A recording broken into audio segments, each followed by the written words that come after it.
President Muhammadu Buhari to attend 6th Tokyo International Conference on African Development as he gets applause for genuine efforts at addressing multi-dimensional problems of the country.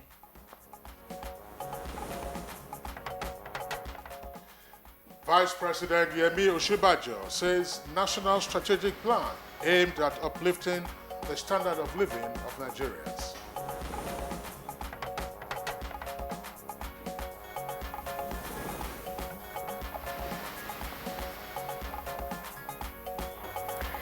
Niger Delta coastal state monarchs urge federal government to urgently constitute a dialogue team to ensure continuous peace in the region. And on Good Morning Nigeria today, our focus is on the re-emergence of white polio cases in the northeast of Nigeria.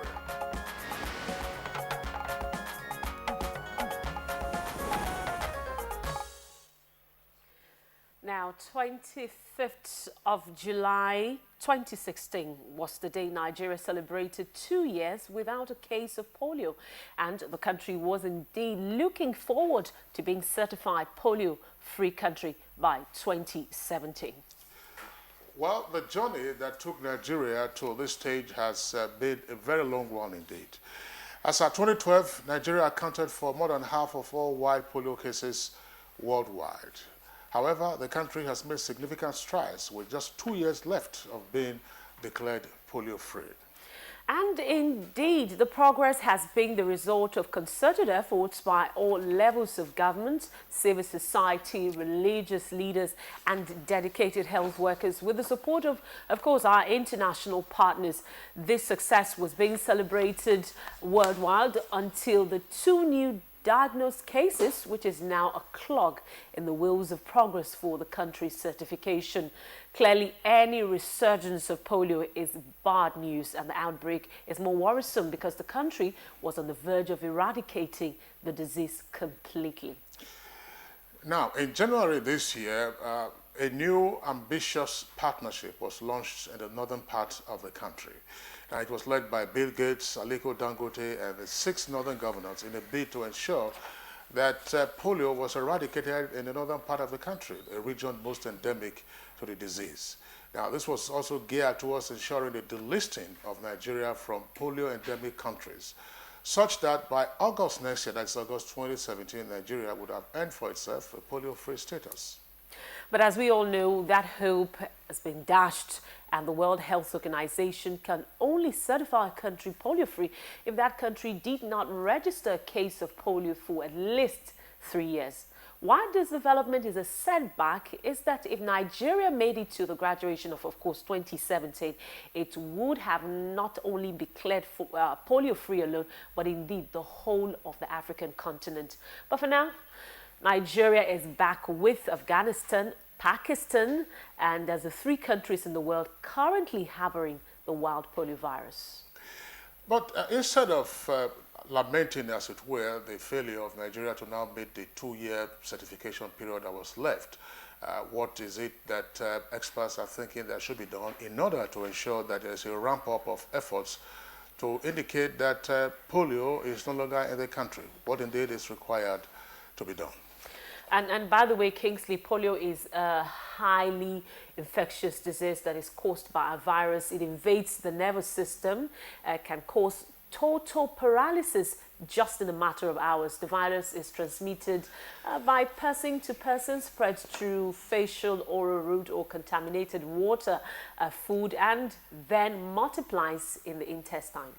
Well, a professor of virology at the University of Lagos, in his reaction to the latest bad news, said the implication of polio reoccurrence in Nigeria indicates that the country is not yet clear and that millions of children are once again at risk unless urgent steps are taken to track and then bring to a close the latest outbreak. And you're right, Kingsley, and that's why on Good Morning Nigeria this morning we are paying a close attention to this issue of public importance today. We shall be seeking answers to some questions on what steps are being taken to ensure that the child is not caught by polio, and now the logistics, security challenges of accessing areas that are indeed hard to reach due to the issues in the northeast to vaccinate the children, how are they being addressed? These are some of the talking points this morning on our program, Good Morning Nigeria. And indeed, we're glad you're able to join us. I'm Rhoda Obo. You are welcome to the program. Indeed, Kingsley, it's a hope that has been dashed.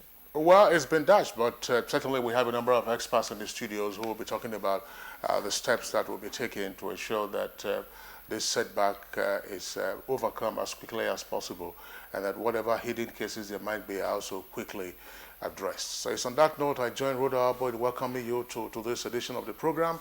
It's a wet morning in the Federal Capital Territory. I'm Kingsley Osadola. Well, of course, in the course of the program, we have our regular companion segments. These include Newspaper Review, business and entertainment, as well as others. In the meantime, we are going over to the newsroom, and our newscaster this morning is Lydia Bassi. Hi, Lydia.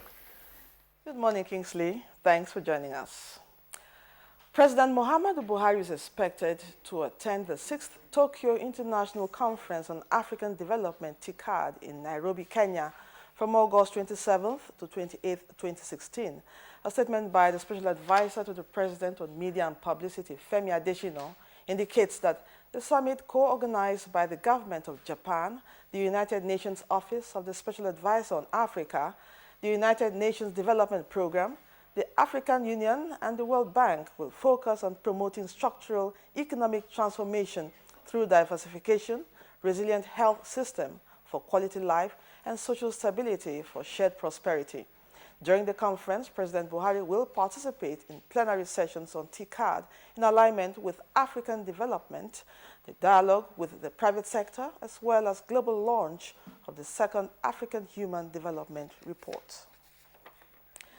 The Alaafin of Oyo, Oba Lamidi Adeyemi, has applauded the genuine efforts by President Muhammadu Buhari at addressing what he calls multidimensional problems of the country and solicited the support and understanding of Nigerians.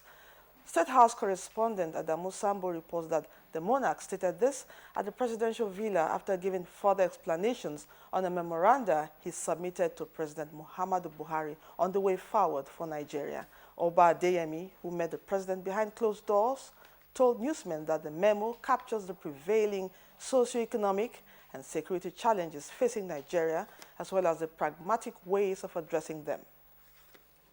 And then he has asked me to pass this information to other traditional around my domain, that we should seek to assist the government in whatever area. That is very a listener, and such advice should be put in writing so that you then relate it with others to take a decision on the various dimensional problem that is affecting Nigeria.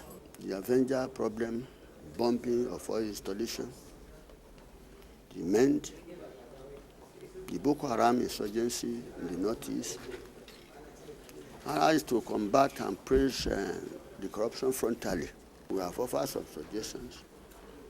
The economy is firm, even though we are losing about 40 billion daily as a result of the Niger Avengers activities. The Alaafin of Oyo, who described the recent visit by the U.S. Secretary of State John Kerry to Nigeria as a major diplomatic victory for the president, used the forum to thank the Nigerian leader for the bold steps taken to restore order in Ikorodu and Arepo areas of the southwest. Vice President Yemi Osinbajo says the nation awaits the successful handling of the implementation of government strategic plans by the nation's workforce towards the attainment of the Sustainable Development Goals. Speaking at the 15th Joint Planning Board and National Council on Development Planning, NCDP, meeting in Kano, the Vice President maintained that the National Strategic Plan of the Buhari administration is fashioned towards addressing issues affecting the health and social life of the people of the country, as captured in the United Nations recommended SDGs. This country has everything that it takes to be great. The major catalysts of that greatness are you and I, the men and women who are privileged today to serve in public office. Every country of the world depends on its public servants, whether elected or appointed, to chart the path to progress and development. I'm confident that if we remain positive, resourceful, and focused, our country can achieve the lofty goals and great heights that we have set for ourselves. Acceptance to grace this occasion is a clear testimony of the present administration's desire and commitment to raising the quality of life of Nigerians. President Muhammadu Buhari has congratulated the Christian community on the 80th birthday of Prelate Emeritus Methodist Church of Nigeria, Sunday Gofe Mbang. The president, in a statement by the Special Advisor, Media and Publicity, Femi Adesina, congratulates Mbang and members of his family for a rich life lived in the service of God, humanity, and the nation. He commends the courage of His Eminence in always speaking out against corruption, praying the Almighty God to grant him good health and more years of service to his fatherland. President Buhari has also congratulated an eminent academic and former Minister of Petroleum Resources, Professor Tam David West, as he turns 80 on August 26, 2016. He recalls with fond memories his long-term relationship with the elder statesman when he served as Minister of Petroleum. The President commends Professor David West's steadfastness and forthrightness on issues of good governance, democracy, human rights, and the unity of Nigeria. He assures the octogenarian that his place in Nigeria's history is guaranteed for the statesmanship, fearlessness, intellectual depth, and versatility that he brought into public discourse. Information and Culture Minister Lai Mohammed says the MOU signed with the British Council is a further confirmation of the federal government's determination to fully develop the culture and tourism sector in Nigeria. The minister said this at the signing ceremony in Edinburgh, Scotland.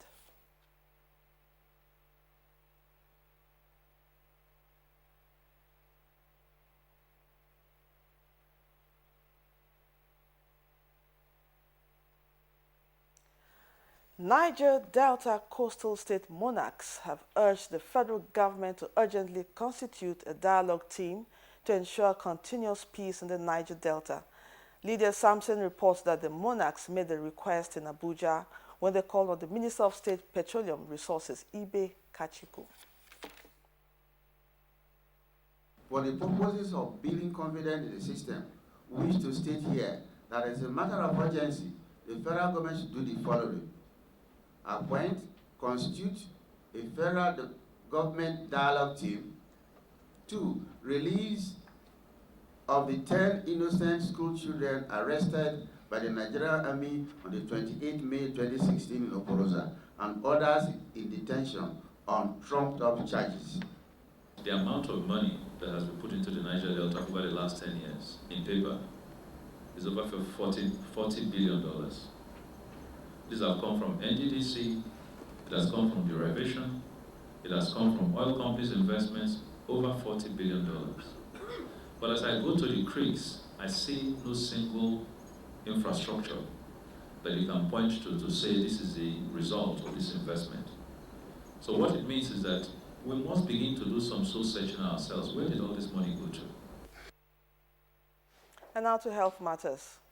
In a bid to checkmate possible spread of the wild polio virus which resurfaced in Borno State, the Federal Capital Territory Administration has inaugurated a 35-member task force on polio eradication to step up routine immunization in the nation's capital, Abuja, which is considered a high-risk area.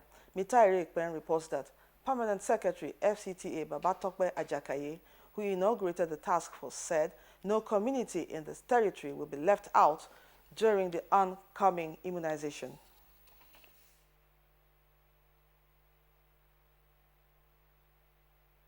Immunization campaigns at the area council level.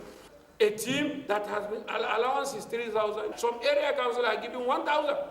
We are going to have our campaign 17th to 20th of September, October, November, and December. 4 World Bank officials have drowned at Egbe Dam in Egbe Ekiti, Bonyi local government area of Ekiti State. The incident, which occurred on Wednesday's night, involved a team of 7 contractors employed by the World Bank on an assessment mission to the dam in a bid to commence work. They were moving round to a section of the dam when the incident happened. DSP Alberto Adeyemi, the police public relations officer of the Ekiti State Police Command, also confirmed the incident that the boat transporting the team capsized. 4 of them died, while 3 survived. And that's the news for now. It's back to Kingsley and Rhoda for more Good Morning Nigeria.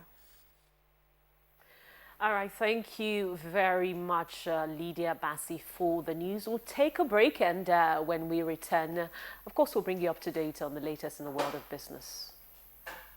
If you hear a bomb explosion or gunshots of an active shooter, that might be a terror attack. At such times, always remember 3 action words: run, hide, report. Don't try to run towards the terror scene to save the situation, because there might be a second bomb blast or another attack. Run far away and take cover. Make sure you are safe first. Yes, it is in our nature to sympathize over the hurt, but remember, only trained personnel can help in such situations. When in a secured environment, promptly call relevant authorities and help will come.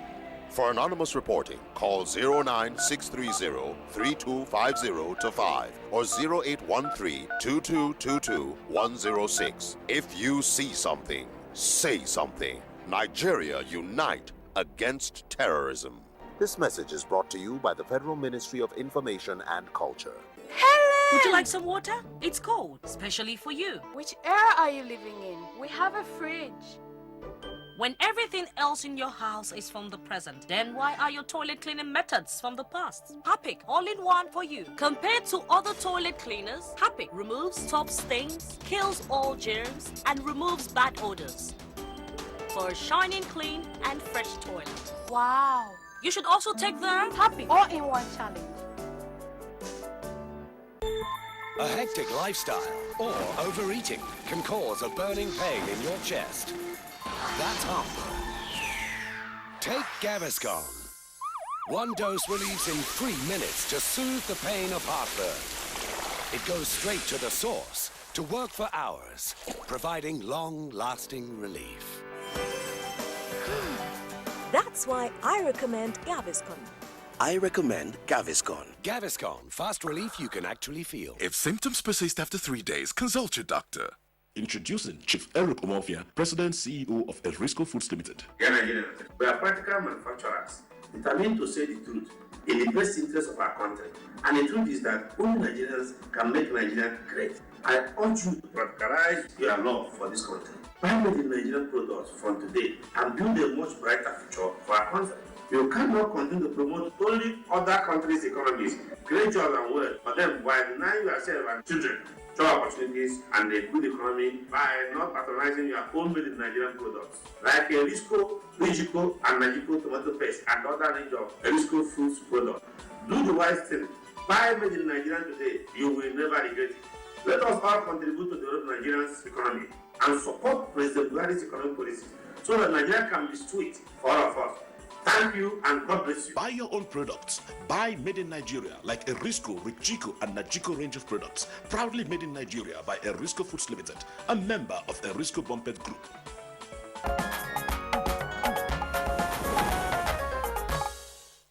All right, let's now join Leah Katung Babatunde for the business news on Good Morning Nigeria. Nigerian retail investors need to be more active in the Nigerian capital market to reduce the shocks associated with movement and decisions by foreign portfolio investors. Director General of the Securities and Exchange Commission, SEC Munir Gwarzo, handed down this advice while speaking on the ripple effect of the volatility of stocks in recent times. He said it was largely in part due to weak local participation and lack of proper awareness by the public on the opportunities that abound in the capital market. You can see the 4 or 5 initiatives we came up with are targeted toward the retail investor, such that once we now go back to the market, inviting them, we'll be able to now say all your concerns, all your problems we've been having, we have actually addressed them. Gorzo said investors now have 3 optional platforms to trade on, and the market has also evolved to protect the retail investor. The advocacy we're doing on the e-dividend is actually for the retail investors. most high net worth investors and institutional investors, they get their dividend. Nobody that has a dividend of 200,000, 300,000, 500,000 will allow it to lie low. So it is the 2,000, 3,000, 5,000 dividend that people are not able to collect. The apex regulator recently sought to extend dividend mandate to 12 years and has also opened the e-dividend platform for investors to receive their dividends directly into their bank accounts through the Nigeria Interbank Settlement Systems INIBBSS platform. Stocks somersaulted on the floor of the Nigerian Stock Exchange Thursday to erase gains made in the previous days. The all-share index lost 1.8% to 27,379.95 points, while the market capitalization slid to 9.403 trillion naira. 215 million shares were traded in 2,939 deals, valued at 1.422 billion naira.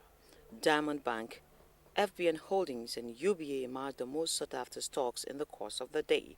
CAP, Livestock Feeds and Continental Reassurance led the greens, while the red flanks were topped by Skybank, Angote Flour and Angote Cement.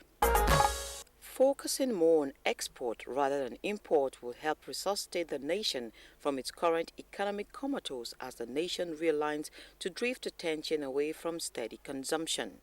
President of the National Association of Nigerian Traders, NANS, Ken Ukoha, in an interview with NTA Business News in Abuja, said it was time Nigeria takes a drastic decision in that regard to save the economy from total collapse. I think if we need to move, government must come to realize that if you must have an intervention in the sector, it must therefore be SME-oriented intervention. Ukoha also called for more development of infrastructure that will aid export rather than import.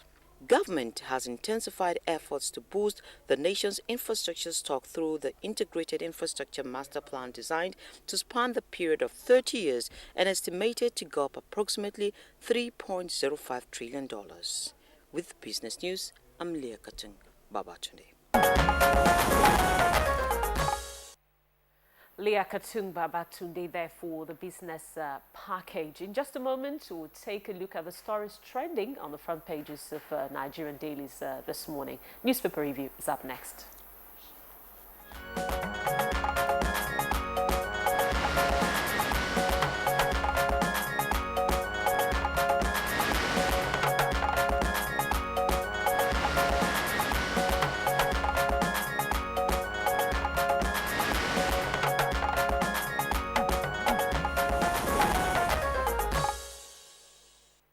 Our newspaper reviewer Bayo Teyebi is already seated. It's a wet morning here in the nation's capital. Yes. Thank God you made it down. Well, good morning. Really, yes. Good morning. How are you today? Fine. Good morning, Nigeria.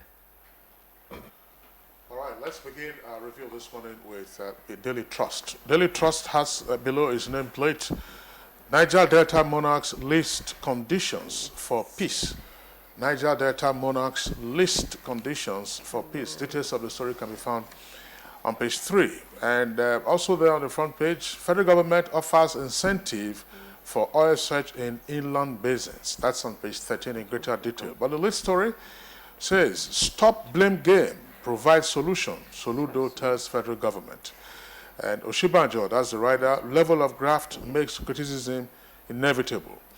Also there on the front page, how local government councils 11 billion naira was diverted in Katsina. That's on page 4. And CAN, that's the Christian Association of Nigeria, says Kerry's visit divisive. Details can be found on page 6. And on the front page of the Punch newspaper, above the masthead, we have Zamfara killings. Christian Association of Nigeria meets in Jos. Northern Christians seek probe. That's on page 15. On page 23, Nigeria loses 11 billion naira daily as oil export drops. And on page 15 also, ex-local government chairman in Katsina diverted 15 billion naira. That's according 11 billion naira, and that's according to a witness there. And below the name flag, the big story: rescue our girls or resign. Chibok parents tell Buhari. With the rider, we have not given up on Chibok girls, says presidency. Beside the picture story, Federal government seeks $125 million World Bank loan to fight polio. And that's what we're discussing this morning. On page 4 and 5, foster mother cages girl inside bush for 5 months. The picture story is that of IDPs protesting yesterday in Maiduguri, as there was a gridlock on the Maiduguri highway. It says IDPs protest poor feeding, block Borno highway. Bayo. Yes, thank you, Rhoda. Well, let's talk about the Niger Delta. There are two reports from that. The Nobel laureate, Professor Wole Soyinka, has said that, has appealed to government to respond to the outrage of the militant groups. He says some group who got me into interventionist role feel that government of President Muhammadu Buhari is not seriously responding to their outrage. I appeal for the positive response, and let's see where it will end. He cautioned that he is not working for any international organization. Rather, it is just purely his individual capacity. He also said that he spoke at a state study abroad in Lebanon for. Meanwhile, traditional rulers from the Niger Delta have met with the Minister of State for Petroleum, Ibe Kwachuku, and like Kingsley read, they made 6 demands. They want there to be constituted a dialogue team to negotiate. Secondly, they want the release of 10 school children allegedly arrested by the Nigerian army at Okorosa and others too that are in detention. They want a return of the golden sword, the symbol of authority of Baramatu Kingdom, and 3 speedboats that were also seized by the army. They want a categorical statement on the opening of Maritime University at Okere-Koko, and they also want the military to cease hostilities completely in the entire region. The Minister of State for Petroleum, however, lamented that in spite of the declared ceasefire over the weekend, on Monday there are indications that Enembe Creek was attacked by some splinter group. He highlighted them that about $40 billion worth of investment meant for the Niger Delta region, unfortunately, has been delayed because of poor infrastructure. All right, Bayo, let's return to the papers, this time New Telegraph. Now, New Telegraph has as its list already the topic that Bayo just discussed. Now, Niger Delta monarchs give terms for peace, and Soyinka to Buhari respond positively to militants' demands. Now, the photograph you find on the front page there is that of the displaced persons, not only displaced persons protesting their poor feeding, and that was in Maiduguri, Borno State yesterday. Now, below the name flag, you also have a number of headlines. Soludo to APC, stop blaming PDP for nation's woes. Can't berate scary, says visit discriminatory, and tears as 4 World Bank officials drown in Ekiti. Now, above that, that's the nameplate. Foreign banks threaten to put 8 lenders on watch list, and MDs to partner CBN to resolve FX issue, and Naira plummets to 410 to the dollar. Now, the second list story on the front page, that's close to the foot of the front page, says, again, herdsmen invade Enugu, kill Catholic seminarian, wound pregnant woman, and 3 others. And robbers engage police in gun duel. Details of that can be found on page 4. Now, there's a strip headline there that advertises a copy on page 7. It's a study that says, obesity linked to 8 more cancer types. And foster mother cages 4-year-old girl for 5 months. That's on page 5 in greater detail. Bayo. Yes, let's talk about the economy. At Kaduna, where there was the Progressive Governors meeting, there was an exchange of words. Former Governor of Central Bank, Charles Soludo, says that the government should stop blame and face the economic problems. And the Vice President retorted, the kind of corruption that has been seen in Nigeria by this administration is unequaled anywhere in the world. However, the former CBN governor did make a kind of a prescription. He said that we need to break the dynasties of poverty, maximize comparative and competitive advantage to attain inclusive growth. People will say, akoko. But he went on to break it down. He says, we should need to restructure the economy from the consumption-driven to production-based. We also need to allow states to have greater control over their resources. He was speaking at the Progressive Governors meeting in Kaduna. Well, very quickly, let's run through the rest of the paper that we have. And this day, above the name flag, says bank CEOs intervene on ban of 9 banks from forex trading. Naira falls to 408 Naira to $1 on parallel market. And below that, Oshimbajo preaches hope as Ambode Kerry urged federal governments to restructure economy. You spoke on that earlier. That's on page 10. The big story on this day, Niger Delta crisis. Soyinka tells Buhari to engage militants. Kachuku monarchs reiterate commitment to peace. And below, you would see again herdsmen invade Enugu community, kill Catholic seminarian. And on the foot of the paper, Chibok families to Buhari, bring back our girls or resign. That's on page 11. And the picture story on these days, that of President Muhammadu Buhari with the Alafi of Oyo, His Royal Highness Kabiyesi Obalamidi Adeyemi III, the visit at the presidential villa just yesterday. Yeah, well, let's take a look at the Nation newspaper. Nation newspaper, the lead story says 7.5 billion naira local car purchase loans scheme on the way. 7.5 billion naira local car purchase loan scheme on the way. 2 riders to that headline. South African firm to provide counterpart funding, and CBN and council in talks. Now, second lead story on the front page says lawyers caught writing exam for law school students. That's on page 6. And July FAC allocation drops to 444.6 billion naira. Details of that can be found on page 47. And below the nameplate of the Nation newspaper, Edo 2016, you have 2 headlines there. 3 headlines. INEC deploys 18,511. And Yakubu's integrity will ensure credible poll. And Odubu drums support for Obaseki in Oriomo. Details of that can be found on page 46. Bio. Yes. Criminality is going on the ascendancy, particularly the report that were reported in Enugu about herdsmen, and you also will recall that the blasphemy killings in Zamfara is also causing a lot of rumbles in the nation. And the President Christian Association of Nigeria has said that the recent visit by Secretary of State John Kerry was discriminatory, divisive, and targeted to sustain the persecution of Christians. Reverend Supo Ayokunle says that Kerry visit was in favor of a section of the country and Muslims to the detriment of the Christian community.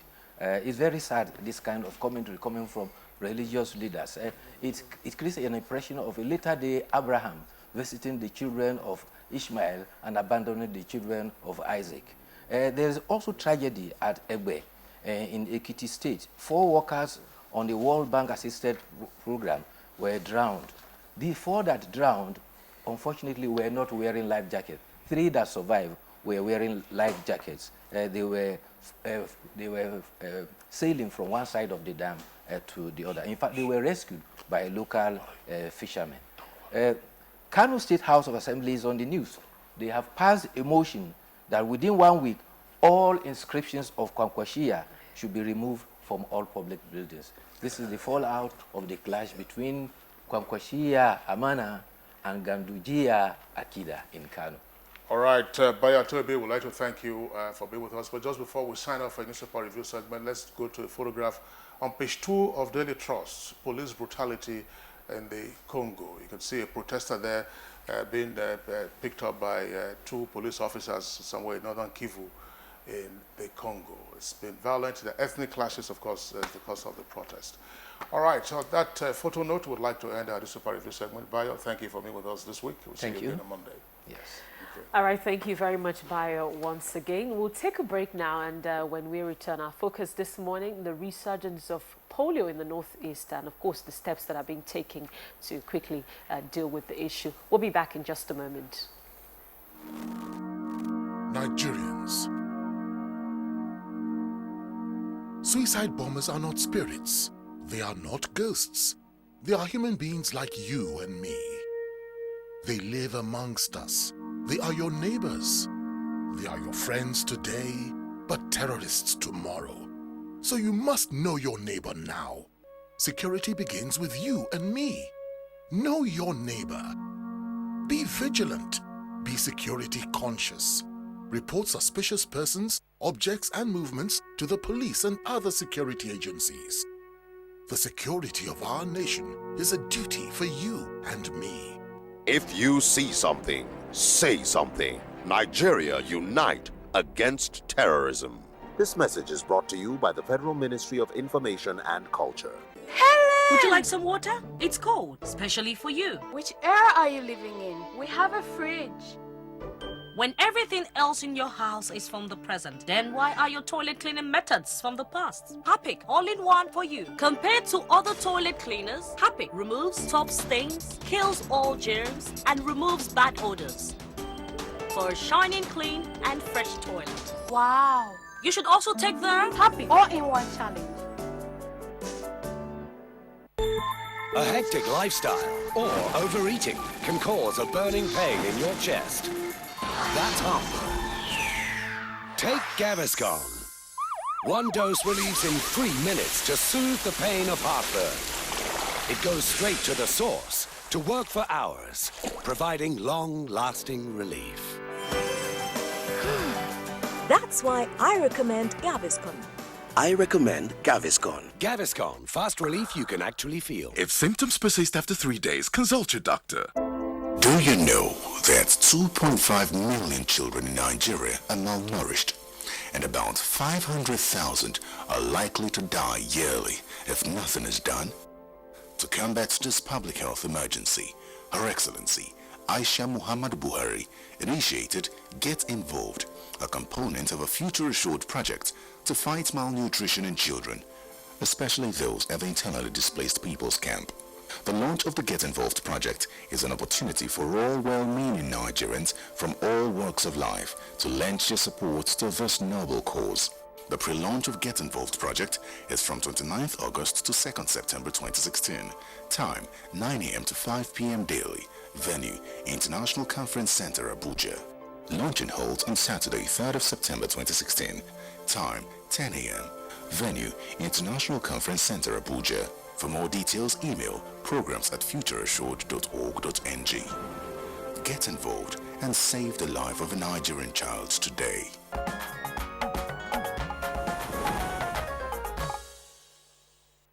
Welcome back. If you've just joined us, you're watching Good Morning Nigeria on the network service of the NTA. Now let's set the foundation for our discussion this morning, which is on the resurgence of polio, re-emergence of polio in the Northeast. With about a year left for Nigeria to be declared polio-free by the World Health Organization, the monster recently appeared and its ugly head in the northeastern parts of the country, taking Nigeria back its certification as a polio-free country. In this background report, correspondent Sheung Oguni examines the implication of this development to Nigeria. Health officials in Nigeria are gearing up for a massive emergency polio immunization drive after 2 children were paralyzed by the disease. The 2 new polio cases in Nigeria are the first detected on the African continent in more than 2 years. Nigerian health officials plan to vaccinate nearly 5 million kids across the northeast of the country in an effort to contain this latest outbreak. The re-emergence of polio in Nigeria is a major setback for global efforts to eradicate the disease. Prior to this, the polio virus appeared to be on the verge of defeat. Afghanistan and Pakistan were the only countries reporting ongoing transmission of the virus, including these 2 children who have been paralyzed in Nigeria. There have been only 21 polio cases reported anywhere in the world this year. The 2 Nigerian cases were found in the volatile northeastern state of Borno along the border with Chad. The area is a stronghold of Boko Haram, which has made routine immunization drives difficult. The terror group has publicly denounced the vaccination campaigns as a Western plot, killed immunizers, and made it difficult for government health officials to even enter some parts of the country. We are working closely with the Ministry of Defense to provide security for the health workers during the house-to-house immunization, and also to provide timely information on security and accessibility situation in Borno State and its environs. The World Health Organization has also vowed to pour resources into Nigeria to try to make sure the virus is contained in the Nigeria-Chad border region and doesn't regain a foothold in Africa. Up until this time, it appeared Nigeria had successfully eliminated polio and was on a track to be declared polio-free by the World Health Organization. It takes 3 years without a case to be eligible for the designation. UNICEF, which has been one of the lead agencies fighting polio in Nigeria, vowed to redouble effort in the region and not stop until it reaches every child with polio vaccination. All right, thank you very much, Sheung Oguli, for that background report that would set the tone for our discussion this morning. Kingsley. All right, we have a number of guests with us here in the Abuja studios. First, we'd like to welcome the Honorable Minister of State for Health, Dr. Osagie Ihanie. Dr. Ihanie, it's our pleasure to have you on Good Morning Nigeria. Thank you. Okay. And then we also have with us the World Health Organization representative, Dr. Fiona Braka. Dr. Braka is a Ugandan national. If you added an A, it would be a Braka, but she's here with us this morning. Dr. Braka, it's our pleasure to have you on Good Morning Nigeria. Thank you. Okay. And also with us in the studios this morning is the Commissioner for Information of Borno State, Mohammed Bulama. Bulama, of course, is not a stranger to Good Morning Nigeria. Pleasure, Mohammed, to have you again on Good Morning Nigeria. Thank you very much. All right.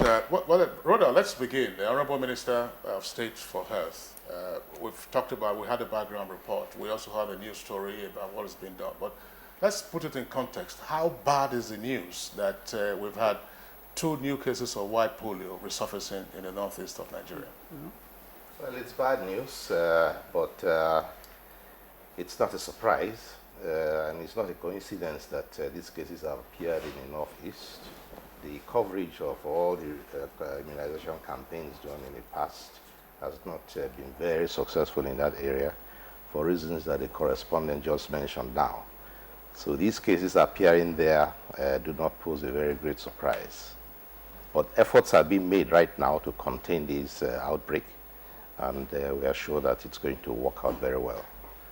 All right, thank you very much, Honorable Minister. Let's get a first-hand situation from Mohammed Bulama, who's on ground. He is the Commissioner for Information in Borno State. You just listened to the Honorable Minister, and he said that a lot is being done. Could you give us a first-hand situation of what is being done and how far, you're going? Yeah, thank you very much. Like the Honorable Minister said, a lot is actually being done on the ground in Borno State to contain this outbreak of the wild polio virus. As a matter of fact, if I may just go back the memory lane quickly, Borno State was doing extremely very, very well in this fight to eradicate polio, to the extent that in 2013, the state government was even was given an award as the best performing state in the northeastern state. And the last case of this virus was recorded in 2013. So this incident happened just recently, and like the minister said, it was actually an incident waiting to happen because of the situation in the northeast, particularly in Borno State. But having said that, since the outbreak of this latest case of polio virus, a lot has been done. Immunization survey was quickly taken around the area among contact and non-contact persons, and immunization exercises have already taken place between August 15 and August 18 in 5 contiguous local government areas. This virus was dictated, the 2 cases were dictated in Jere and Gwaza local government areas. So what we did was to carry out immunization exercises around these two local governments and some contiguous local governments, including the two local governments of Jere, Goza, and then Maiduguri Metropolitan, Mafa, and Bama. So these 5 local governments, this exercise has taken place already between the 15th and the 18th. The 2 cases were dictated on the 11th. So you can see that we moved in quickly and we started the vaccination exercise in these 5 local governments between the 15th and the 18th.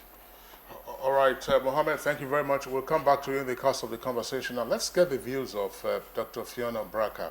Again, for the benefit of some of our viewers who probably do not have a greater appreciation of what all of this is about, why is the WHO concerned about the total eradication of white polio virus from the face of the earth? Thank you very much. From WHO, as you know, we are working in partnership with several partners globally to ensure that polio is eradicated globally. And this is a disease that can be prevented. There is a vaccine that is available, that is cheap. As long as it can be delivered to all children, it should be eradicated. We do not want to have paralyzed children from a disease that is preventable. So a lot of progress has been made in the global polio program. We were down to 2 endemic countries, Afghanistan and Pakistan.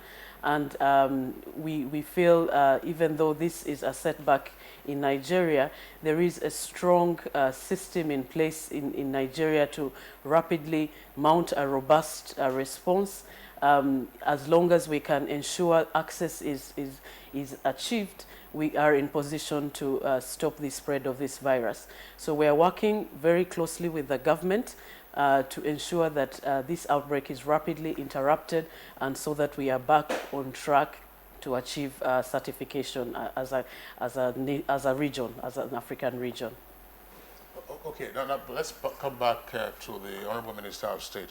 What are the predisposing factors? I mean, every child is predisposed to being infected with the polio virus, or if there are certain peculiarities that will predispose an individual to infection? Well, this is a viral disease, and it's transmitted orophacal transmission when the virus is ingested somehow and is excreted. And somehow or the other, there is a connection between what you eat or what you drink and then the infection. And if you do not have immunity, then there's a possibility of contracting polio. So the main thrust of preventing this disease is immunization. And that's why there's been a global drive to immunize children under 5 and then introduce polio immunization routinely to all children, so as to eradicate this terrible disease. Well, Honorable Minister, thank you very much. Mohammed Bulama, what is the situation like in IDP camps? Because we are aware that when one person is infected, the risk of, probably 200 people, 100 people being infected is there. And some of these people over time have moved from these communities that have, these children have moved from communities, that have, been taken or captured by the military, and they have been moved to IDP camps. So what are you doing in the IDP camps? Thank you very much. We're actually doing a lot in conjunction with partners like the WHO, UNICEF, the Federal Ministry of Health, and many other partners that work with us in the camps.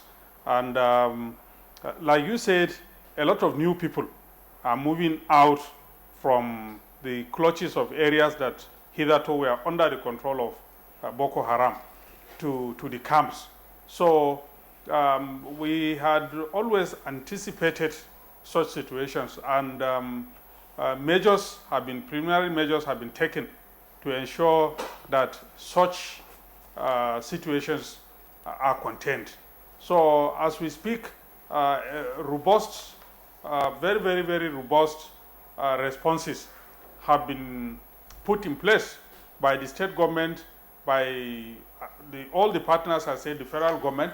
Already a public health emergency has been declared by the federal government. Even before that, another emergency, a food and nutrition emergency, was equally declared by the federal government. And efforts are being consolidated to ensure that not only the outbreak of polio, but of other diseases, other contagious diseases are controlled.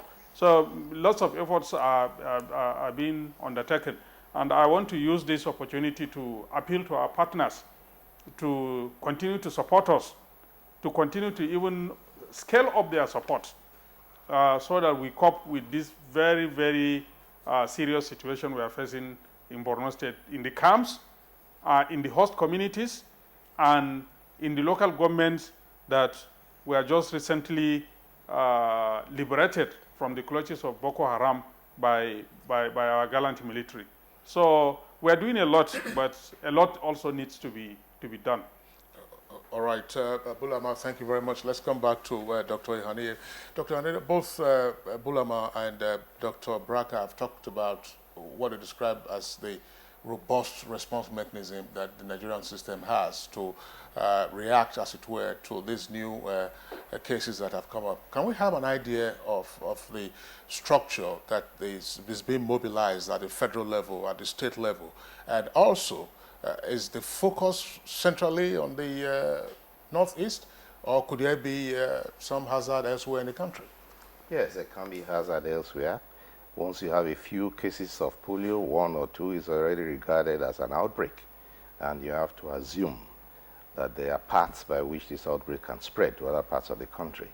So therefore, the response is not only local, but it's national and also includes neighboring countries, because this outbreak happened in the northeast, not far from Niger, Chad, Cameroon, and even parts of Central African Republic.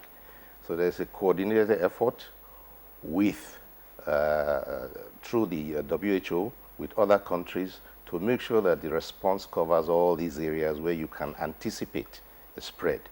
And we are preparing, in fact, right now, an immediate response has been going on, and there are 5 rounds of other responses to cover the northeast, the whole of the north, and then the whole country, provided that we have enough vaccines. But there's something also different in that this time we're able to get full cooperation of the military. And during the previous immunization campaigns, we were not able to cover certain areas of the northeast due to insecurity. But with the cooperation and collaboration with the armed forces, we hope to be able to increase coverage because the army can go into places where civilians cannot go into. So the armed forces medical personnel, we have reached an agreement with them to be able to give them coaching equipment that they will drive this immunization campaign to have a far larger coverage than we've had before. So those are the efforts that are in place to make sure that this outbreak is contained. All right, thank you very much, Honorable Minister. Dr. Fiona, you just listened to the Honorable Minister. He said that, there are collaborations between the WHO and, of course, other countries within the Lake Chad, basin. We're talking Cameroon, Niger, Chad, and all of that. What is this collaboration like already, especially with this outbreak? What is the mechanism that's been put in place to ensure that children over there are also immunized or also protected? So the WHO has tried to link up the 5 countries in the Lake Chad Basin, and just last week, all 5 ministers of health from these countries signed a joint declaration declaring this regional emergency. So right at the highest level, there is that commitment, and we feel that this has set the tone for the 5 countries to work closely together. There is a joint multinational task force that has been established based in N'Djamena, Chad, with representatives from each of the 5 countries that will be sitting together, sharing information, collaborating within themselves to make sure that the plans are aligned and that we address this outbreak in collaboration. A regional work plan has been developed, again, trying to synchronize the activities. So the 5 rounds the Honorable Minister is talking about that will be done in Nigeria will similarly be done in the other countries as well. And there will be monitoring, joint monitoring of these activities on the ground. And we believe that this joint effort will help us to address the risks of a spread of the virus, will improve the intelligence and surveillance between the countries, and in the end help us to contain the virus, preventing spread beyond just Nigeria, but if at all it happens beyond the 5 countries in the Lake Chad Basin. So this is the joint collaborative effort that's going on. All right, Dr. Braka, thank you very much. We'll come back to you again in the course of this conversation. Mohammed Bulama, Commissioner for Information in Borno State. How much community cooperation is available or will be available in the latest effort by the various partners, led by the federal government, your state government, WHO and others, to get to this? What level of cooperation can be expected? Yes, I can assure the nation that the people of Borno State, the masses of the people of Borno State are ready to give their full cooperation and support to this effort, this coordinated effort being undertaken by all the partners. Even before now, we've been working very closely with organizations like the Bill and Melinda Gates Foundation, the Dangote Foundation. They've been supporting us, and we've been mobilizing the communities. The traditional rulers, traditional institutions, community leaders, health workers are fully mobilized to support this initiative that is being undertaken.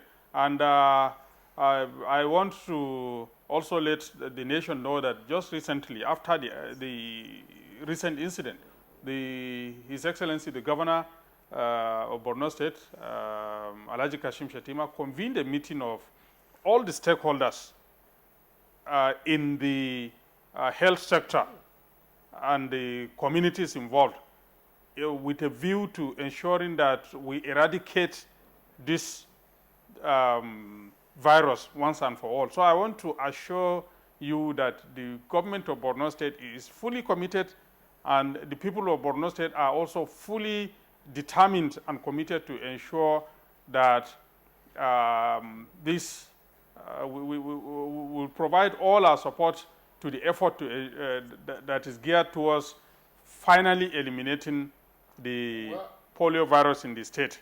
Now, the only impediment we are facing in the state today is the fact that there are certain communities that are still inaccessible because of the insurgency and the military counter-insurgency operation going on in the state. So because of this, there are certain communities. So more people will even come out as the military continues its successful onslaught against Boko Haram. And as soon as these people come out, all efforts need to be put in place to ensure that any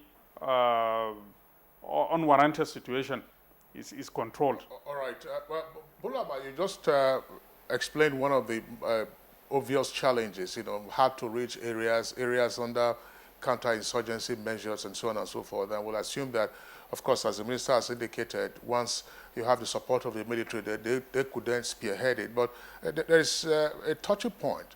Now, Boko Haram has, as part of its creed, an anti-immunization campaign. Is it possible that there are enclaves where there are persons, who might have bought into this ideology, into this creed, and therefore will resist any attempt now to immunize them? Yeah, it's not impossible that such a situation exists. There are communities that have not been accessed for most part of the last 2 years. These people have been under the control, the ideological control of Boko Haram. So it's a possibility. But that notwithstanding, it's a situation that we are determined to overcome. Like I said, after all, before the outbreak of these cases, Borno State had virtually been certified polio-free since 2013. And you remember this insurgency actually started in 2009. And by 2010-11, it has escalated. And a lot of communities were then under the total control of Boko Haram. Yet we were able to succeed in reaching out to these communities in spite of all the risks involved. You know, there are cases where the lives of the people, the health workers were even threatened. So a few were even killed. But that didn't stop us and all the stakeholders from our determination to ensure that this virus is eliminated once and for all. So that by 2013, we were able to actually succeed in doing that. So all the impediments notwithstanding, I assure you that once access is gained in those areas, in the few localities in the state where Boko Haram is still operating, I can assure you that we'll do all that is possible to ensure that we convince our people to accept to be vaccinated. Thank you very much, Mohammed Bulama. We'll get to you also in the course of the discussion. Honorable Minister, just yesterday, the Honorable Minister also to Professor Isaac Adewale briefed the Senate Committee on Primary Health Care and Communicable Disease. And in his words, he said that the ministry will embark on 6-round programs to immunize children all over the country. But he said 300 million doses of vaccines were required for this. But he also said that only 100 million doses of vaccines were available on ground right now. What is being done to get the remaining about 200 million? Well, we must express gratitude and appreciation to our partners, World Health Organization, UNICEF, Bill and Melinda Gates Foundation, for the support they have been giving us. We are trying to mobilize resources from neighboring countries and other sources, trying to use resources that are intended for routine immunization, which will be replenished later on. This is an emergency, and efforts are being made, of course, to place order. We also appreciate the support of the President, who has made sure that all resources are provided. We require funding for this. We have to do some prepayment, and we have had 100% support from the government. And I want to use this opportunity also to publicly appeal to health workers in Adamawa State who have been on strike to call off their strike. This is a national emergency, and we wish to have all hands on deck. And this is not a very good time to go on strike, because it will have a negative effect on the readiness in Adamawa State to join in this campaign. All right. Honorable Minister, well, thank you. Well, let's get Dr. Braka's own view. Are there practical challenges in deploying vaccines to, say, in hard-to-reach areas in the northeast or elsewhere in the country? We're asking this question because there were, comments in the past that the potency of the vaccines had been diluted, as it were, on account of mishandling. So what are the safeguards this time around, particularly in the difficult-to-reach areas of the northeast? So the main challenge in terms of access for the northeast is the insecure areas.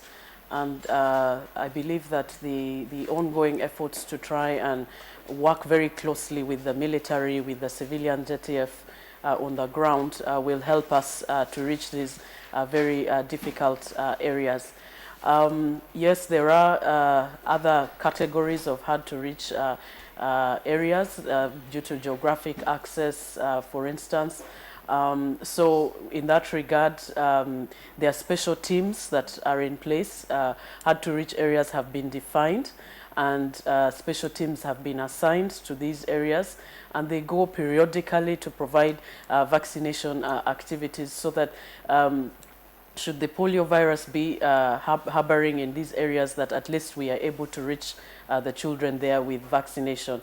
And the cold chain is maintained. There are mechanisms in place to make sure that the vaccines are maintained at the right temperature, even right up till the time of delivery to the children being reached. So the vaccines do have a monitor on them, which health workers are trained to rapidly look at periodically as they move to make sure that there is no change in the color of that monitor, which is the first signal that they've been exposed to heat. So these are some of the interventions in terms of training, building capacity of health workers to make sure that they store the vaccines in the appropriate temperature along the cold chain. The supervisors who are monitoring these teams also check to make sure that the vaccines are kept in the right conditions. And we believe with all these interventions that we are able to deliver potent vaccines to communities. Well, in addition to your explanation, what is the nexus between nourishment and the effectiveness of vaccination? Because some commentators believe that, look, if you have malnourished children and the children get vaccinated, the vaccine is unlikely to become effective, and particularly in the IDP camps where there are now cases of undernourishment, if not malnourishment. What needs to be done? What we are seeing is due to the inaccessibility to health services, to food, children in these inaccessible areas have malnutrition challenges. So we know that once a child is malnourished, it reduces the immunity of the child, and hence the child is more likely to catch diseases. So we believe that this approach of trying to reach children with vaccine needs to go hand in hand with other interventions. So nutrition is one of those interventions, medicines, because it would not be right for the polio program to reach these children with just a polio vaccine, and yet there are so many other needs. So the program is trying to review all possibilities to provide an integrated package. We will be having what we call health camps, where a variety of interventions, including vitamin A supplementation, deworming, treatment of common ailments, will be given alongside the polio vaccine, because we know that we need to build not only immunity but also address the issue of malnutrition. So it's a comprehensive approach. Honorable Minister, what's your take on what Dr. Brack has just said? In other words, the complementarity of vaccination, which is the game plan, along with a nourishment program. It's perfectly correct, because the purpose of immunization is to build antibodies, and the antibodies are protein in blood. And if you are not well nourished, the capacity to build these antibodies is definitely compromised. So there is an effort that has to go along nutrition to complement this immunization exercise, particularly in children. Of course, this is very difficult now because you know that planters have not been able to plant since this insurgency began, and there's a food crisis problem in the Northeast, and children will easily be the most affected. So there are efforts to bring nutritional support into the areas that are affected, and in some cases the malnutrition is so severe that they have to use therapeutic food, which we are beginning to, which is being deployed with the help of our partners. So yes, you are correct. This effort needs to go, these two efforts need to go hand in hand. Okay, well Mohammed Bulama, how critical is the nutrition condition in perhaps IDP camps or recently liberated areas? What kind of assistance would you need, assuming the situation is critical? Yeah, you are right. The situation is critical, and so we need as much support as we can get. On our part, we are doing our best to give the best support and care possible to the people in the IDP camps and even in the host communities. But as you will know, it's really a situation that is becoming almost overwhelming for the state government alone to contend. Of course, I want to quickly acknowledge that our partners are doing all they can to assist us. But the fact of the matter is that more and more people are being liberated from the clutches of Boko Haram every day. The Chief of Army Staff just recently said that 20,000 people have recently been liberated from the hands of Boko Haram. We already have up to 400,000 people in the camps. And so just in the camps alone, over 400,000 people. We have more than about 30 camps spread across the state. So it's actually a very, very, very serious situation. So, and we need as much support as we can get to continue to feed these people, to look after their health, to provide all the necessities that they require until they go back to their host communities. And then, of course, as we speak, in the few pockets of Boko Haram territory that we still have, just a few pockets, we have people who have not had access to food and medical, health care for the past 2 or 3 years. So you can imagine when these people are finally liberated, they will need a lot of support. Like already both the Honorable Minister and Dr. Fiona have already alluded to what needs to be done in that respect. So I want to say that while we're receiving the support and cooperation of all the partners, what needs to be done is for this support to be scaled up seriously, so that these issues of nutrition and other aspects of the needs of the IDPs are well taken care of. All right, thank you very much, Mohammed Bulama. He is the Commissioner for Information in Borno State. We thank you so much for your time and, of course, giving us an insight on what the situation is like right now. We'll be joined by another guest on our discussion this morning, the re-emergence of polio in the Northeast. So stay with us. We're going down. Oh, me go it there.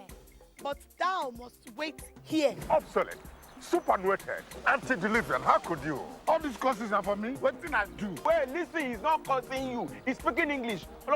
This week on your award-winning comedy series, Professor John Bull, starring Kanayo Okanayo, Mercy Johnson, Queen Wokoye, Funky Malam, Bimbo Akintola, Oguz Baba, Ime Bishop, Yomi Fash Lanso, MC for God, Stephen Odingbe, Junior Pope. Where I took to his heels. Special guest appearances by Mama G and Sunny Danger. You see, it's not like that. I'm trying to I want you to be my Nigerian wife. Professor John Bull, fasten your seatbelts this Tuesday and Friday, 8:30 to 9 p.m. on NTA Network, International, and Star Times. It's absolutely bombastic. Over and out. The largest data network, Glow, Grandmasters of Data.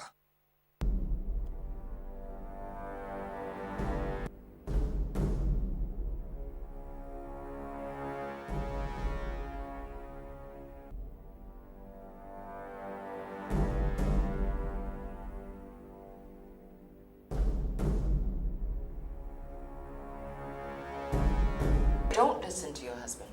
Listen to me. Give me a boy. And the two of you may never even have to work again.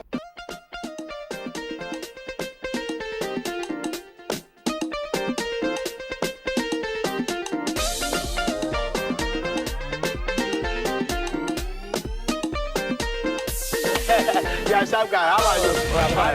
What's your name? Akpos. America. Oh, Akpos, America. Yeah, one. Love you too. Wonderful wonder! Wonderful wonder!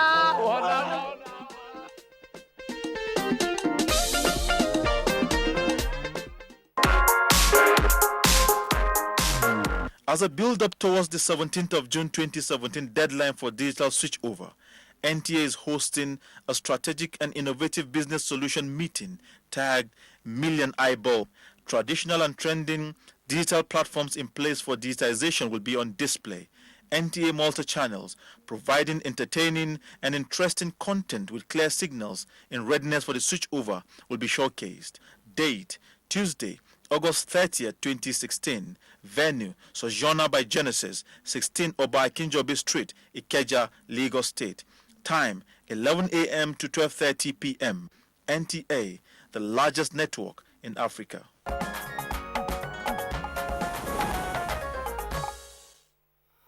you're welcome back. But if you just tuned in, it's Good Morning Nigeria, and we are reaching you live on the network service of the Nigerian Television Authority. Our principal item for discussion this morning remains the re-emergence of white polio virus in the northeast of the country. We still have with us in the studio the Honorable Minister of State for Health, Dr. Osagie Ehanie, and also with us here, WHO representative, Dr. Fiona Braka.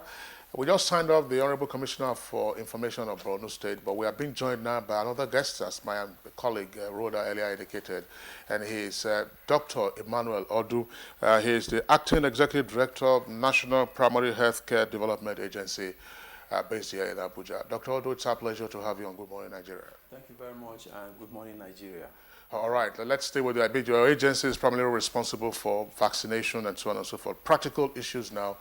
For you to handle. There was a report that one of the 2 cases recently discovered in the Northeast probably had 2 or 3 doses of the vaccine, and yet we're having the occurrence of polio in that particular individual. How many doses are required and when? And what are the issues in administering the vaccine?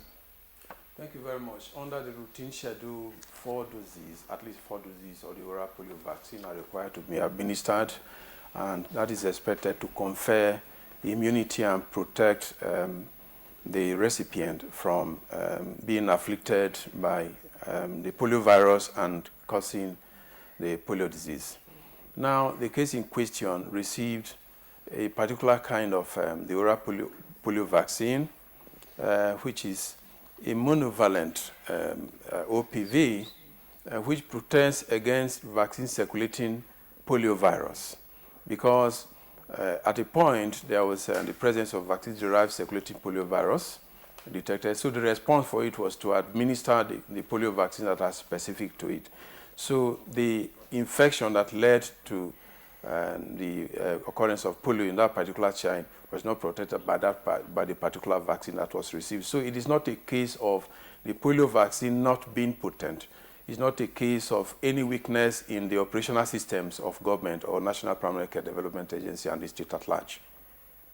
So you just explained what went wrong now. I mean, for a mother or a parent, whether educated or illiterate, all you see is that veil and a drop is being put in the child's mouth. There's no way for you to ascertain whether what you are getting is the right one. What is the responsibility of a parent or a guardian presenting the child for immunization?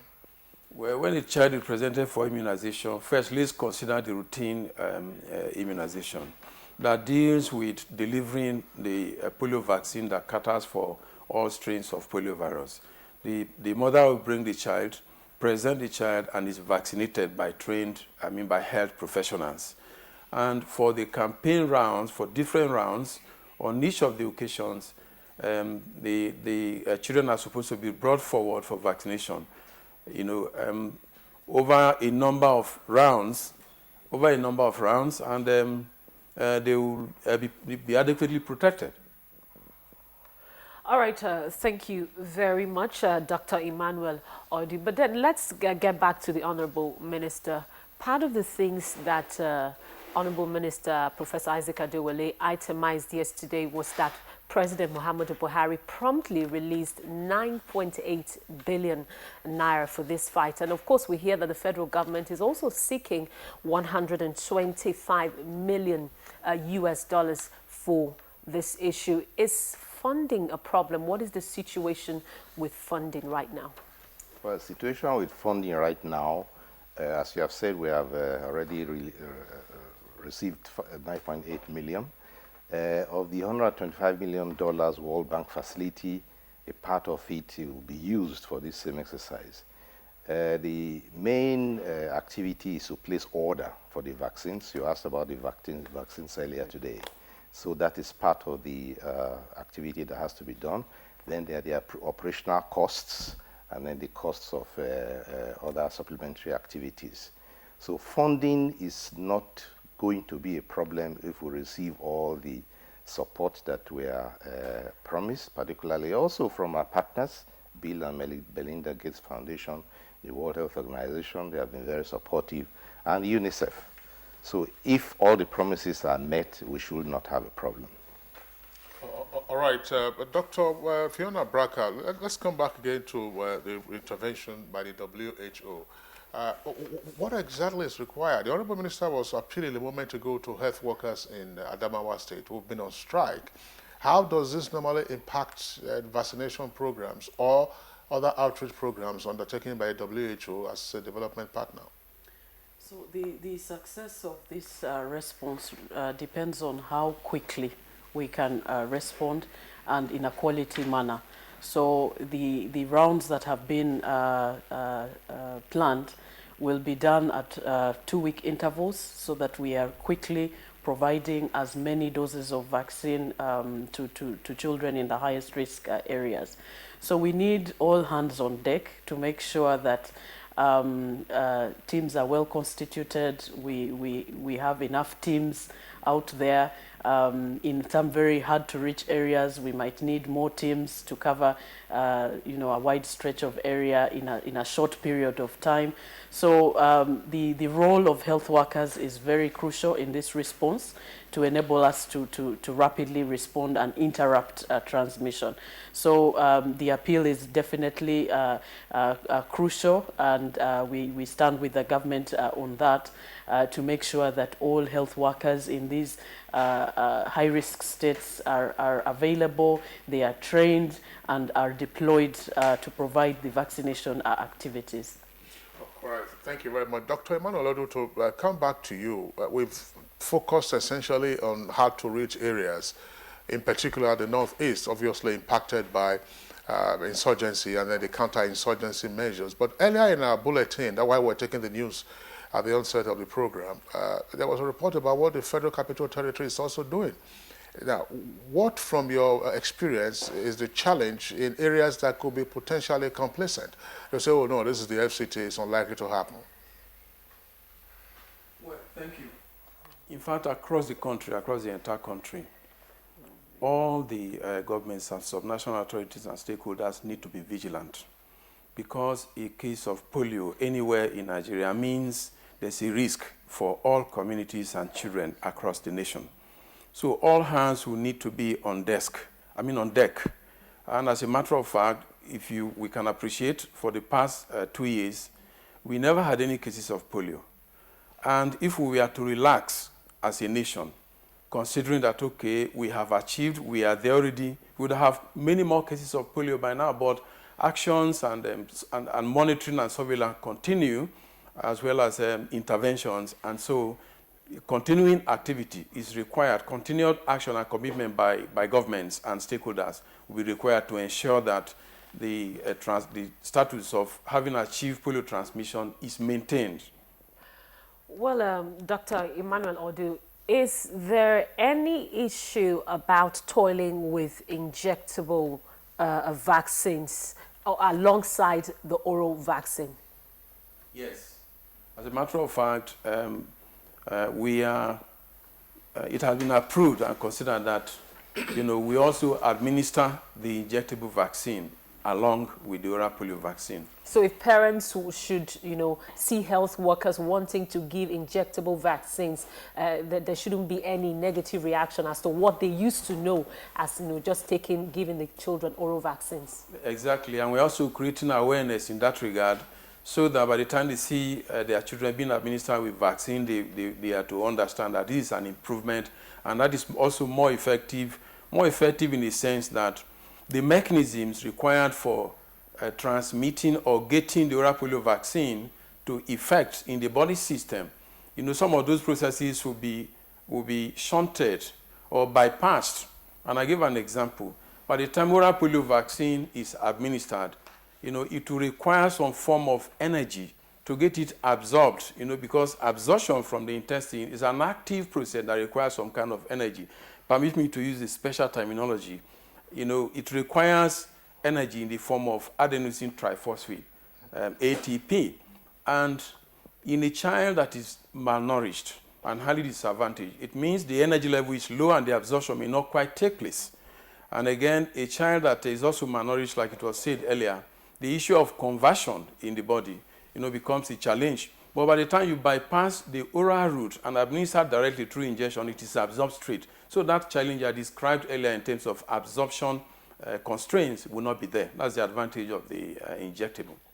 All right, Dr. Odu, thank you very much. Let's come back to the Minister of State. Minister of State, the point has been made that this is a virtual national emergency in terms of the response that needs to be taken. And Dr. Odu has also talked about the expectations, from the subnational governments. What is it that you expect the subnational governments, state and local governments to do at this time, along with the federal government and other development partners? Well, in the first place, we have been working very closely with state governments, and each state government has its own emergency operation center, and there has been collaboration and, in fighting this outbreak. The final delivery of vaccines is done by state and local government workers, and these workers also need to be remunerated. They need to be in good agreement with the government, and in order not to derail this exercise. But all said and done, the state governments themselves also will understand that they have challenges, and the conversation is going on constantly to try and see how we can resolve all these difficulties. Okay, thank you very much. Again, Dr. Braka, we've tended to paint a picture of, say, look, this is a quick response pattern. We have the structures in place, but we've talked about insecurity. What other concerns are likely to impede the effectiveness of the response mechanism? Along with the vaccination activities, we need to have a very strong and sensitive surveillance system. And this would allow us to rapidly detect any additional cases that would come up. So the insecurity in some of the parts of Borno is one constraint to the surveillance. And we are also looking at, besides reaching children with vaccine, how can we create a very strong or sensitive surveillance system in the insecure areas. So there is a process also in sensitizing the military to be able to pick up any suspect case and report that. We're also looking at any other community informants among the populations that are trapped, to be able to also rapidly report any suspect case. So surveillance is one critical component. Then the other strategy is that besides the campaigns, in between those campaigns, we have to continue providing vaccines. So special interventions will be necessary at strategic points where children are coming out of recently liberated areas, along transit routes, along the border areas, in the IDP camps themselves, so that there is a continuous process of vaccination besides vaccination campaigns. So those are some of the additional components of the response. All right, thank you very much, Dr. Fiona. We'll come back to you. But very shortly, just before we take our tweets, Dr. Emmanuel Odu, you have been on the primary healthcare work. We'd like you to share with us the progress that has been made so far in the last, few days. Well, thank you very much. The moment we got information with regards to the outbreak, the current outbreak in Borno State, we mobilized stakeholders, notified various stakeholders, communicated to all the state governments in terms of the outbreak, and we also made communications to traditional leaders, especially the northern traditional leaders, and sensitized them. In addition to that, we went up, investigated the outbreak, and came up with a plan for an immediate response. And the immediate response included investigation of the various cases in both Jere and Jere and Goza, and we went ahead to implement the plan, the immediate response, which included 5 local government areas: Maiduguri Municipal Area Council, Jere local government area, Mafa, Goza, as well as Bama local government areas. A number of wards for Jere and Maiduguri Municipal Area Council, it had to do with all the local government areas, but in Mafa, one ward, Goza, as well as Bama, 2 wards, each of them. And in that exercise, we vaccinated a total of over 800,000 children under the age of 5 years. So that is what is going on. In addition to that, other rounds have been planned to come forward. Beginning on the 27th, which is coming Saturday, vaccination will be held in all the 5 selected states of Borno, Gombe, Adamawa, as well as Taraba.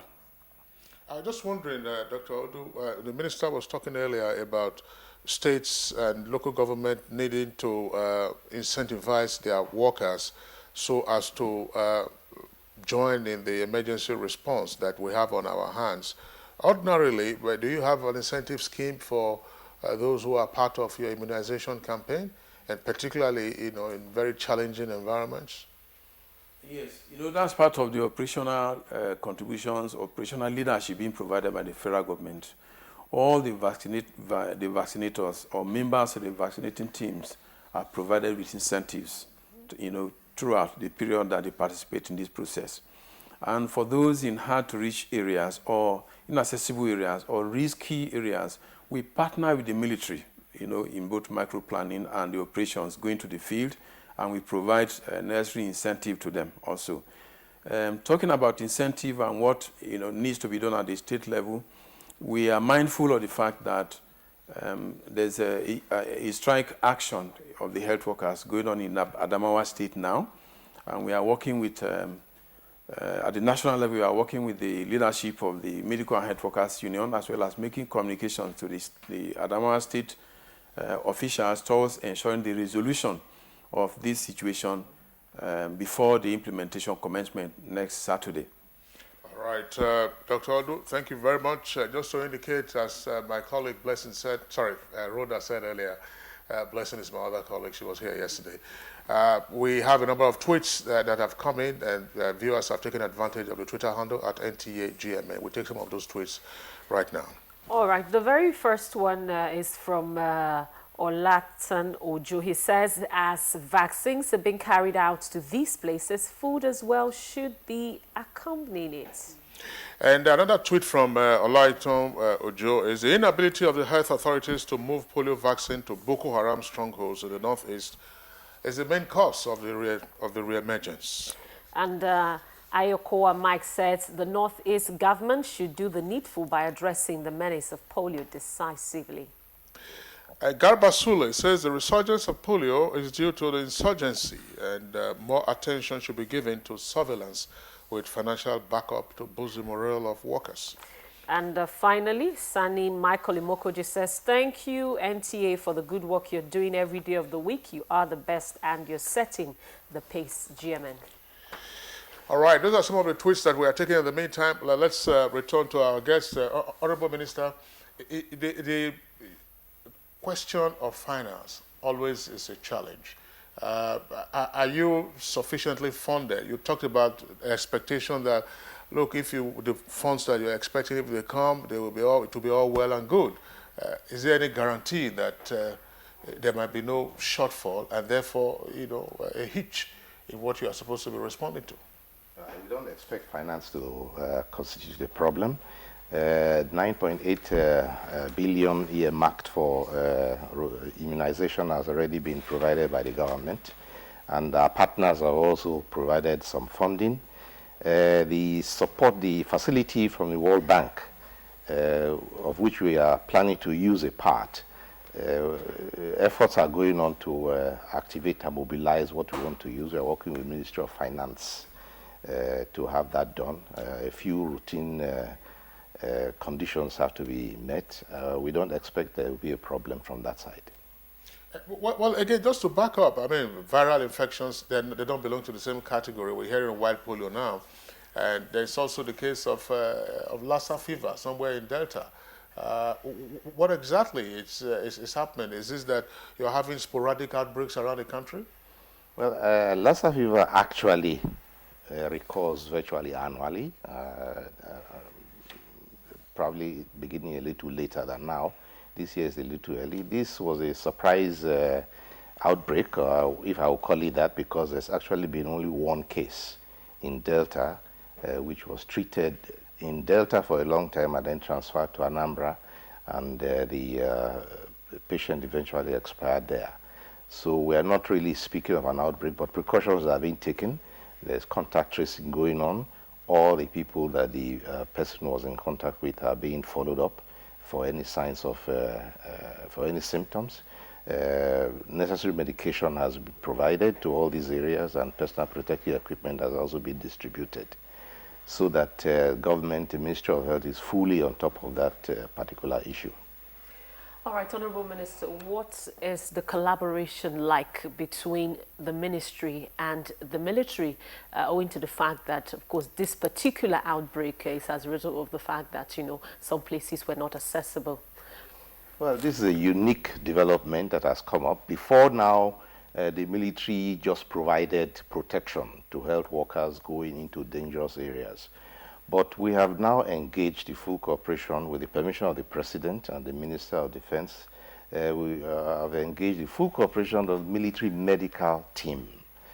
Many of the meetings we have had have been with the Corps Commandant of the Armed Forces Medical Corps, the military Army Medical Corps.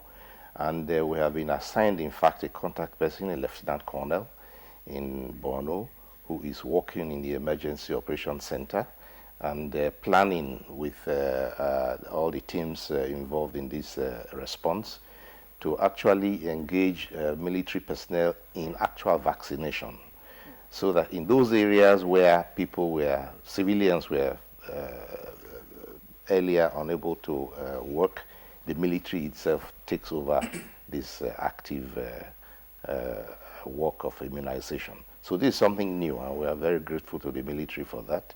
We commend them for this excellent collaboration. It will help to increase the coverage and reduce the risk that some people are left behind from this immunization exercise. Well, the Honorable Minister of State, incidentally, we had two service chiefs who were our guests on the program, and the Chief of Air Staff indicated that as part of winning the hearts and minds program of the Nigerian Air Force, they already have medical facilities in parts of the Northeast. Perhaps this is a matter you'd like to discuss with him to see how readily they can mobilize their staff to aid this. That's the Chief of Air Staff. He mentioned that, assuming you're not aware.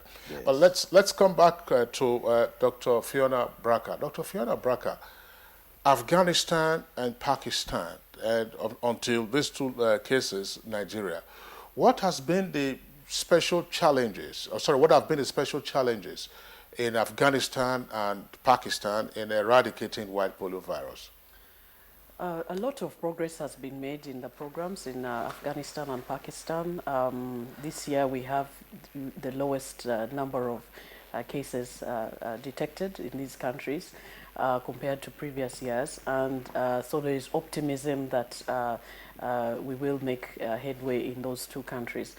The virus is now constrained in very localized areas where access is a challenge, mostly due to insecurity. So this virus is continuing to thrive as long as we are not able to reach the children in those inaccessible areas. Similar context to Borno here in Nigeria. It's a question of being able to provide the adequate number of vaccines and doses to children wherever they are. So insecurity remains the major challenge both in Afghanistan and Pakistan as well as Nigeria. Other than these two cases reported in Nigeria, is there anywhere else on the African continent where the white polio virus is still on? No, there is no, there's not been any other country that has reported wild polio virus. The last case in the African region was in Somalia in August of 2014. So we were marking 2 years as a continent in August. So there's not been any other countries that reported since then. Dr. Aldo, I'm wondering, again, I mean, we're coming to the final stages of our conversation. transmission of polio, or is it a function of poverty? I'm asking this question against the background that you have a number of other countries much poorer than Nigeria, and yet, as Dr. Fiona Braka has just indicated, they don't have the white polio virus. Well, polio transmission is not specifically a function of poverty. And I think it's more of a function of sanitation and hygiene status, then compliance with routine immunization. That is, in the absence of good routine immunization and patronage by the citizens, the community immunity, what we refer to as herd immunity, will be low, and then transmission from person to person will happen. But if people comply, by the schedules of routine immunization, whereby a newborn is given oral polio vaccine, and 6 weeks after that, there's another dose, 10 weeks after birth, a third dose, and 14 weeks after birth, the final dose of routine. If that happens to every child that is born, then there will be sufficient immunity, such that even if a case is introduced into the population, since those who are susceptible to it are not available because of the effect of vaccine, such a case will die out. But if the level of routine immunization and patronage is very low, then transmission can go on. So what we have been doing really is to supplement or complement the routine, the fairly low routine immunization over the years with the supplemental campaigns, house-to-house campaigns, to improve the immune system. So the advice is that there will need to be compliance with the routine system. Every child born should be vaccinated, and then hygiene and sanitation improvement will be crucial. It's not specifically a function of poverty. Dr. Emmanuel, I'm also wondering, 9 children killer diseases, out there. Are there other plans to also look at other areas, where children are affected? Polio is just one of them. Yes. By our routine and disease control programs, we focus attention on other diseases, focus attention on other childhood killer diseases, diphtheria, tetanus, pertussis, tuberculosis, and other conditions. We also target on them. And as a matter of fact, we are also working towards achieving, along with other countries, towards achieving elimination of measles. So we are not only focusing on polio, but the emphasis on polio at this time is that it is possible. It is possible to eliminate and eradicate polio transmission completely, because it's a transmission that happens, from person to person in man, and the reservoir is not elsewhere, so it can be really eradicated. And we have come to the verge of it. And if I have time, if time permits, I would like to provide the progress that have been made by Nigeria between 2008 and now, and you see the huge effort that has been made and the results so achieved by the great effort of the federal government, if you permit. No, go ahead. Go ahead, Okay, Dr. Odu. Let's just get it succinctly. Yes. So that Thank we you know very much. Yeah. Now, in 2008, 798 children were paralyzed across the country. 798 children under the age of 5 were paralyzed. By 2009, with our collective effort, the number decreased to 388 children paralyzed. By 2010, we continued effort again. That number was reduced, and only 21 children were paralyzed across the nation. However, in 2011, the number of children paralyzed increased to 62.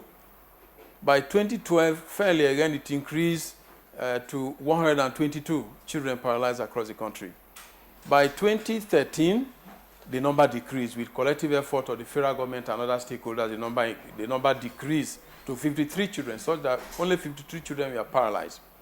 And very happily, in 2014, that number again came down with our collective effort and the commitment of the federal government. The number came down to 6 children paralyzed. And the last case was in Samala local government of Kano State in 2014. That was about July 2014. And between that time and now, we never had one except for the new case or cases in Borno State. And so now 2016, we have 2. So in total, what that has translated into, that is assuming that that rate of 798 continues, it means that we would have had a total of about 5 5,700 more children paralyzed. But having reduced that number that way, we have saved 5,700 children from paralysis across the country. And if we, just to paint an image, the population or capacity of certain small stadia is about 5,000, 6,000 capacity. So imagine a situation where you had 6,000 paralyzed persons in a stadium. That is what we have been able to prevent, 5,000. That's right. Dr. Emmanuel Odu, that's a very graphic illustration of the rescue that has taken place. We'd like to thank you, Dr. Emmanuel Odu, Acting Executive Director, National Primary Healthcare Development Agency here in Abuja. Thank you for your insights in our conversation this morning. Thank you very much. Thank you, viewers. Okay. We also would like to thank Dr. Fiona Braka, the representative of the WHO, for being part of our conversation this morning. Thank you. And then the final word from the Honorable Minister of State for Health, Dr. Sage Haniye. Now, going forward, what should be the expectation? Well, we expect that we are on top of this game and that this exercise will be successful. And that is the reason why we are appealing for all hands to be on deck.